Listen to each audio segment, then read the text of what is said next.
What is going on, investors? Hopefully, guys are doing well out there. That is right. It is Friday. It's time for the weekend, and it is time for the Faang Stock Recap Show, where we've got stocks absolutely skyrocketing over the past couple of weeks. We'll have to discuss that on today's show. And at the end of the show, I've got a very important announcement about my new career and how I owe all of you a great thank you. Please stick around to the end of the show.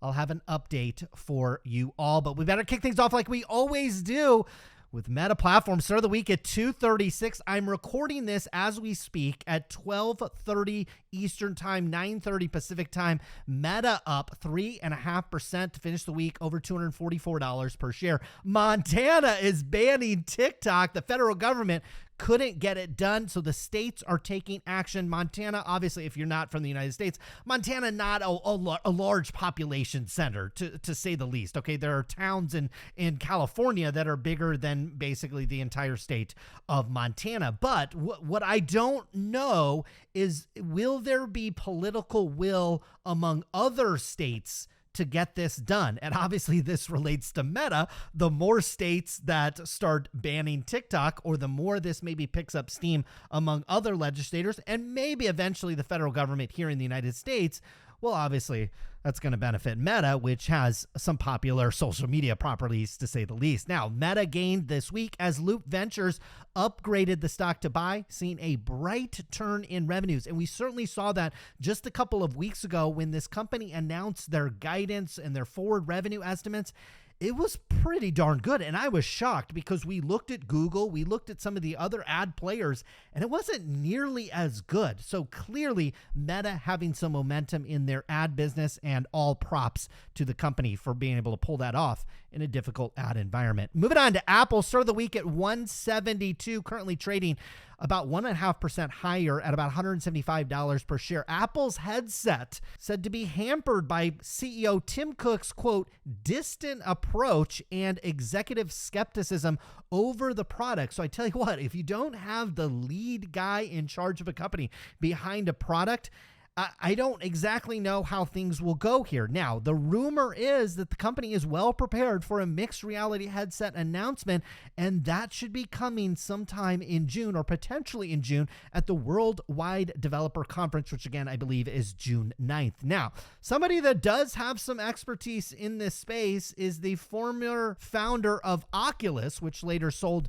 its business, obviously, to Facebook, now known as Meta. And that is Palmer Luckey. This guy's interesting. Okay, some people might even say he's controversial. I don't view somebody as maybe somebody that's conservative or somebody that has, different type of views as controversial, but some people might view him as that. Other people might view maybe his comments as sarcastic. I don't know, but he did say that the Apple headset is so good, and he later expounded upon it inside the tweet as well, basically saying that no, he's serious. He's seen the Apple headset, and this is somebody that probably has knowledge of these types of things, considering he invented the Oculus. So we'll see what happens. If Tim Cook's not on board, but Palmer Luckey is on board, very interesting scenario for that headset for Apple. Again, about a month away, or just actually a couple of weeks away from maybe hearing some announcements there. Now, Apple's manufacturer to invest $500 million in Indian manufacturing plant to create 25,000 jobs. We'll have more news on the country of India, and also maybe related to that in the back half of the show as well. Moving on to Amazon, start of the week at 111. This one just keeps going higher and higher. Stock's up over 4.5% to finish the day close to 116. Amazon Web Services, known as AWS, to invest $12.7 billion in India's cloud infrastructure. We've talked about it numerous times here on the channel. It's no disrespect. I think some people in the comments too think I'm like disrespecting India by saying, well, they're going to get all this investment and they're going to come into the first world, if you will. It's not a disrespect. It is so exciting. This country is open. It's not like the country of China. It's not like Russia. It's not like parts of Africa. This country has so much freaking potential. It has a gigantic population, and while geopolitics are always a little tricky, it's a little bit more business friendly, and we're seeing these tech companies being able to move into this country and invest there. And that is a great leg of growth, considering most of these companies have tapped out growth-wise here in North America. Now, Amazon unveiled 4 new Echo products, including a couple of new speakers. This is just in time for Prime Day, which I think happens relatively shortly as well. Moving on to Netflix, start of the week at $3.39, and boom, it was almost like they had earnings this week. The stock exploded, up 8% to finish the week over $366 per share. The company logged a 10% gain just in one day amid positivity around its first ad up front, which is a marketing term for a presentation by a media company. Now, I tried to the stock popped 10%. So I was like, what the heck did executives say? Like during this presentation, I tried to find a recording of it. I only found summaries of it. If you were able to watch this, drop me a link down in the description below or tell me how to get to it. I do want to watch it. But for the most part, they just highlighted the fact that they have 5 million global monthly active users on its ad-supported tier, which obviously to an advertiser is a large audience. Moving on to NVIDIA, or maybe a rocket ship. This stock started the week at $283 and is just continuing to defy gravity, up over 11% or nearly 11%. Finished the week close to $314. We've got a $780 billion valuation on a company that reports their earnings next week. I sent out a newsletter earlier this week covering the earnings preview for NVIDIA. You've got to expect this stock to take a breather, and when it does, probably exciting from a buying perspective. Now, NVIDIA led chip stocks higher, needless to say, as it's up 11% this week, as they introduced a new low-cost GPU, which is something the company has not been doing more recently, although I think they've heard the criticism, particularly from the gaming community and maybe to a lesser degree the cryptocurrency. They were just, both units were getting priced out with these $1,200, $1,300 GPUs. Memory was also an issue when it comes to gaming, and it looks like NVIDIA met some of these demands. I actually expect these low-cost GPUs, while to a $800 billion company might not be tangible from a revenue perspective, from a kind of a market perspective, the gaming community perspective, I think they're probably going to be well received, although I'll rely on the experts in that over the coming days to really get a sense of that more. Now, moving on to Alphabet, started the week at $117. This one, also, what stock hasn't caught a bid in this group? Up over 4% to finish the week over $122 per share. India looking at more antitrust action against Google. So India, give us and then take us away when it comes to Google, as they are investigating their search and operating system dominance inside the company.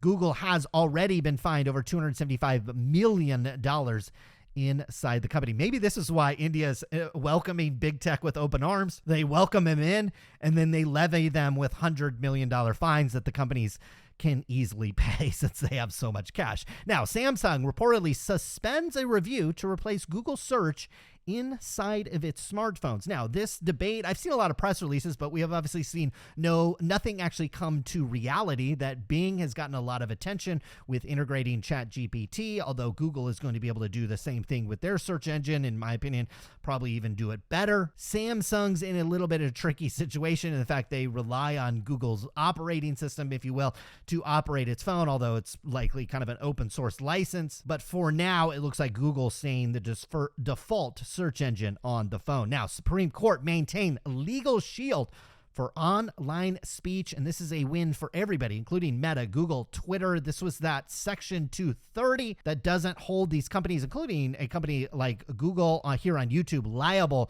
for some of the content that is produced, and that's ultimately probably a good thing. Google Cloud unveils AI-led solutions to speed up drug discovery. I think this is probably going to be the most exciting thing. And I tell you what, if any of you guys know any experts in the medical field, maybe it's here on YouTube, maybe it's somebody with a Substack, or maybe it's somebody with a great Twitter account or something like that. As you guys know, I can't recommend a healthcare stock to save my absolute life. I can analyze it from a financial perspective, but from a drug pipeline perspective, the different phases they have to go through, well above my expertise. But one thing is for sure, artificial intelligence will have a massive impact on maybe the most profound impact on disease discovery, disease cures, disease treatments And for all of humanity, that's what I'm very excited about.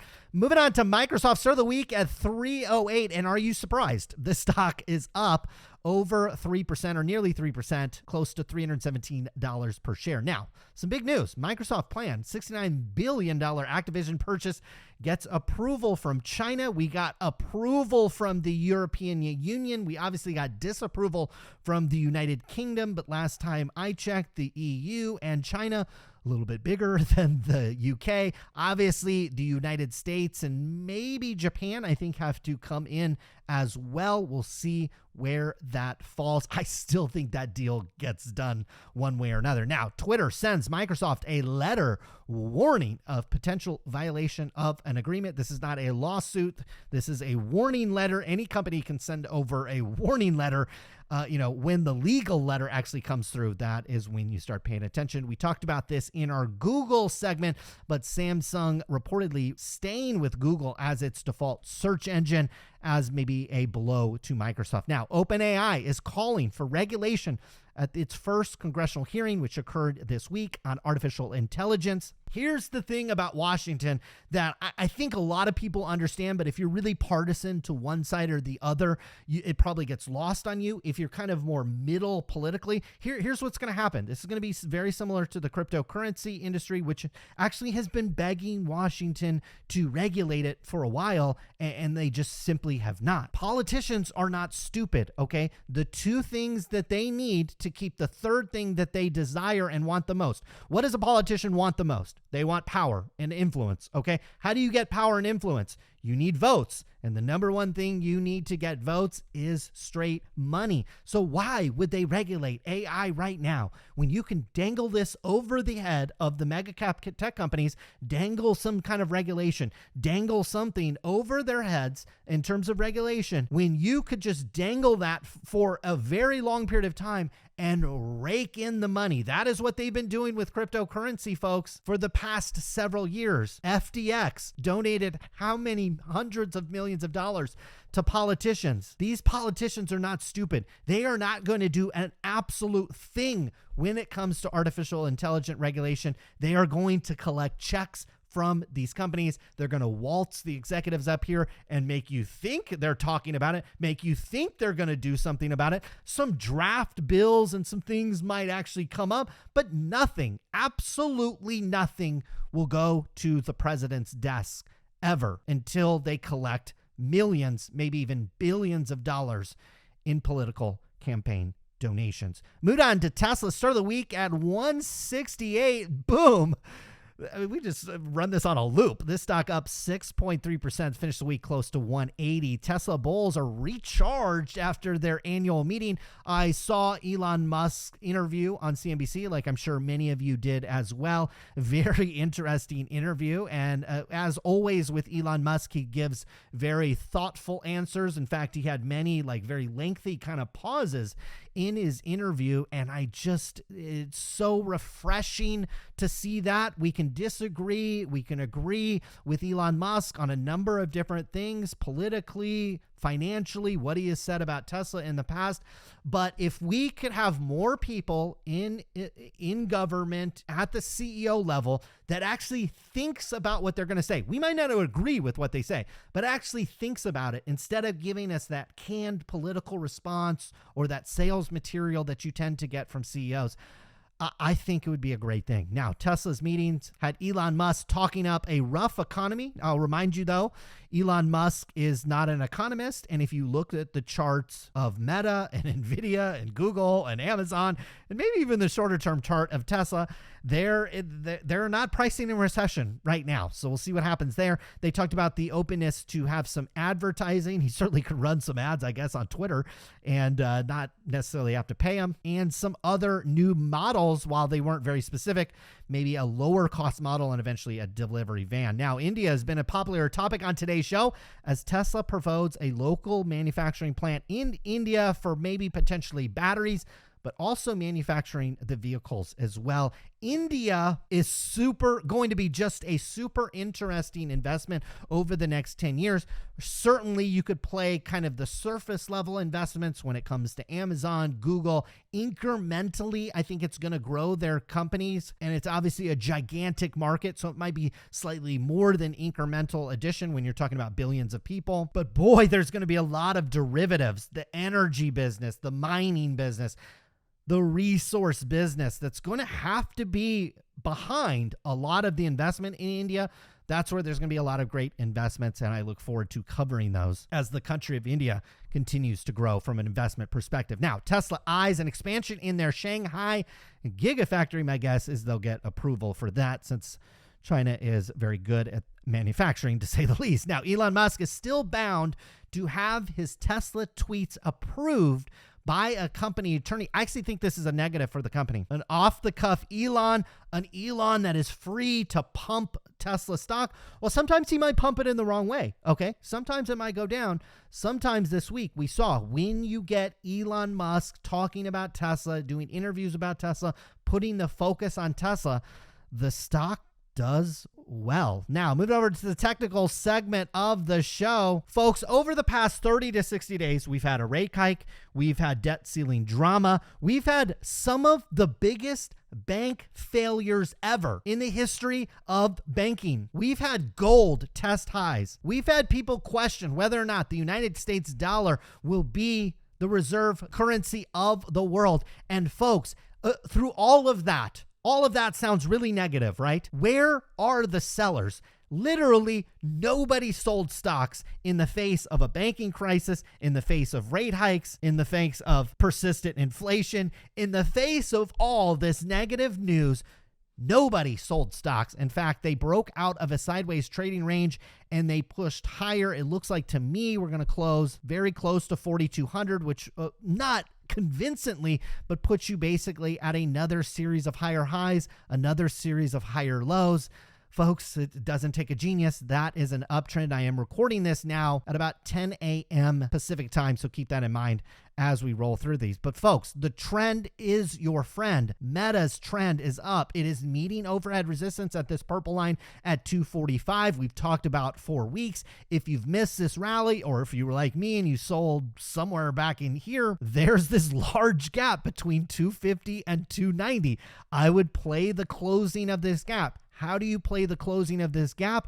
You get a close above 245, maybe on the safe side, up to 250. You put your stop loss back down here right underneath this purple line, 244, 245, 243, 240 if you want to be a little more on that risk side, and you play the momentum. You put a trailing stop, or you just close this position out as it starts to close this gap. That is going to be a breakout if it materializes. Now, speaking of breakouts, we have not gotten confirmation of our breakout with Apple, but boy, it is close, and it is close enough. We are still in this very steep uptrend that has to reverse at some point, but for now, very steep uptrend. Looks like to me we are likely to retest highs shortly with Apple, and basically with all of these stocks. For those of you that want actionable investment advice, this is when you de-risk a little bit. If you have 100 shares of Apple, and look, if you're buying a whole 20-year plan on Apple, you're along for the ride. This is one of the trips up. We are going to have a trip back down. Will we retest these lows? Will we go lower? Seems improbable at this point, but certainly could be something that does materialize. But we will have pullbacks back to support with Apple. That is the ride as a longer-term investor. You don't worry. If you are more worried about maintaining capital, you love these big gains that you have, you're concerned about the macro environment, this is when you sell. These are the times when you peel off. Do you have to sell all 100 shares? Do you have to sell 90? Do you have to sell 10? I'll let you to decide that. I don't get paid to manage your portfolio. But this is when you sell. When you're on these breakneck rallies, this is when you sell. On top of that, with all of these, I probably won't point this out with all of them, we are not seeing really follow through with large volume spikes. So we're actually seeing kind of decreasing volume on a large rally that tends, there's other things we could bring up too. MACD, RSI, it's pointing to overbought ready for a pullback with all of these. Now, moving on to Amazon, also more recently gone parabolic. We were walking up this red trend line. Amazon's in a slightly different place because it has this huge consolidation zone from 140 up to 180. So a part of me thinks that if these markets continue to rally, Amazon still has a ways to go from 118 to 140. Some of you, or a lot of you, probably bought this stock down here at 100. That's about where I'd put my stop loss. If you want to lock in some profits, break down below 100 on this one, you're probably retesting areas much lower. Moving on to Netflix. This one, boom, went parabolic. Talked about how we didn't get quite convincing higher highs on the most recent move, but here it is. And look, we look at this on a daily chart. You can switch to a weekly chart. You can also switch to a monthly chart. And when you look at like a monthly chart of Netflix, it is just continuing higher highs, higher highs. Folks, this is an uptrend. I know a lot of you guys watch the doom and gloom stuff, the banking crisis stuff, Stephen Van Meter, Peter Schiff. There's some great content here on YouTube that I love. I love these guys, and I think they do a great job. But always come back to the stock chart. I don't care if you're looking at Netflix or the S&P 500 or gold. Guys, higher highs, higher lows. It doesn't matter what else is happening. This is an uptrend, and it is an uptrend until it bends at the end. And right now, we're not seeing a bend. Now, speaking, look at this uptrend. Again, we're now on a monthly chart, which is probably more appropriate way to look at these when you're on these longer term trends.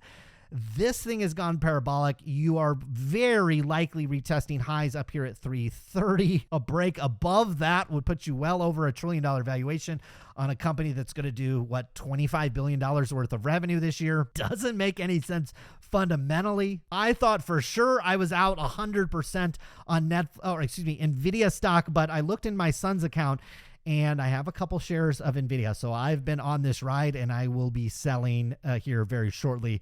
I'll explain why at the end of the video. Also, Google, parabolic V-shaped recovery. Could retest these highs, could come to the bottom end of this consolidation zone at 130, another $10 higher. I thought it would take a little bit more effort to churn through this 110 to 120 area. No, we just blasted right through it. Google, similar to Amazon, has a little bit more headspace as opposed to maybe an NVIDIA and an Apple. Moving on to Microsoft, all these charts look the same. We have a big V-shaped recovery.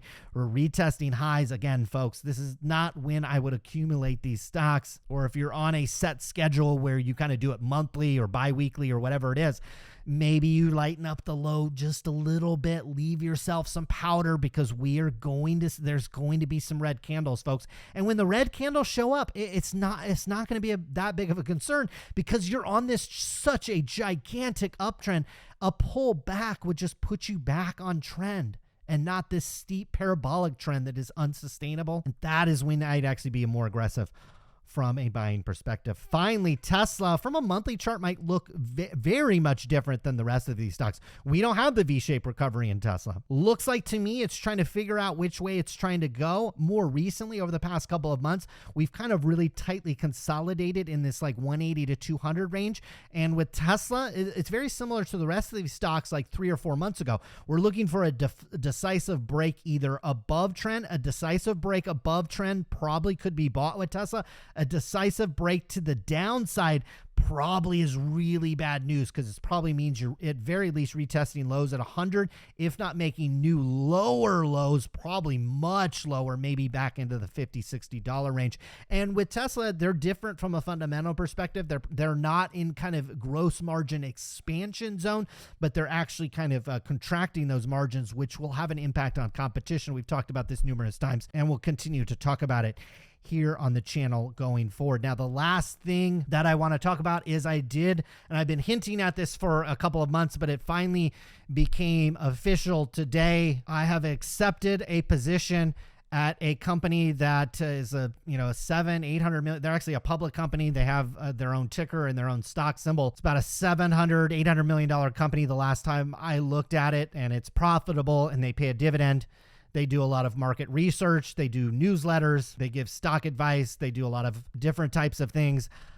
They made me an offer. They found me here on YouTube and made me an offer I just simply could not refuse. I have been doing videos for a number of years here on YouTube. I've been posting my analysis also on Seeking Alpha for a number of different years, and I was very content doing that and very much looking forward to having other ways we can expand this, grow. But I would have had to handle all that marketing and all of that myself. Partnering this company gives me people that now I can work with, gives me a marketing team, gives me junior analysts that I am going to be able to rely on. I'm essentially going to have a staff of people that will help me and help us continue to identify some of the best investments. Now, some of the changes here on the channel will obviously, it'll be a work in progress. I'm still in discussions with my new employer. I think the broad understanding is we'll keep coming back here every single Friday with this video, with this format, and there'll likely be other formats and other videos that get introduced here on the channel. The one thing that is absolutely going to go away is a lot of the earnings videos on the speculative and smaller companies. We still may post Apple, we still may post Amazon and these FANG stocks, but obviously I have somebody now paying me a life-changing sum of money to provide this to their audience and their audience exclusively. So a lot of my research, unfortunately, will be shifting over there, but I have the freedom to share all of that with you. My start date is not until next month, so I will share this to you as it goes forward. But the thing I have to say, and I genuinely am humbled by, is your support over the past couple of years. Your comments, your viewership, you hitting the subscribe button, all of that contributed to a moment that is truly life-changing from a financial perspective and from a career perspective for me and my family. And for that, I am so grateful for all of you. We haven't always got everything right here on the channel. We've swung and missed a few times, but I'd like to think I've maybe taught you something and at the very least entertained you and motivated you to have a more active involvement in your financials. This is not goodbye. In fact, it is going to take my research and my commitment to make you the best investor in the world, to bring you actionable advice, to bring you stocks that we've never even talked about here on the channel. It is going to bring more of that to you, and I will share with you in the coming weeks and months ahead how you can access a lot of that content, and most of that content will be free and low cost. And if you do want to pay something for that, obviously there'll be an option for that as well. Again, from the bottom of my heart, thank you so much for all of your support. It was because of this YouTube channel, this company found me and reached out. And for that, I am so grateful to all of you. And as always, be very safe this weekend. Thank you so much, and good luck with your investments.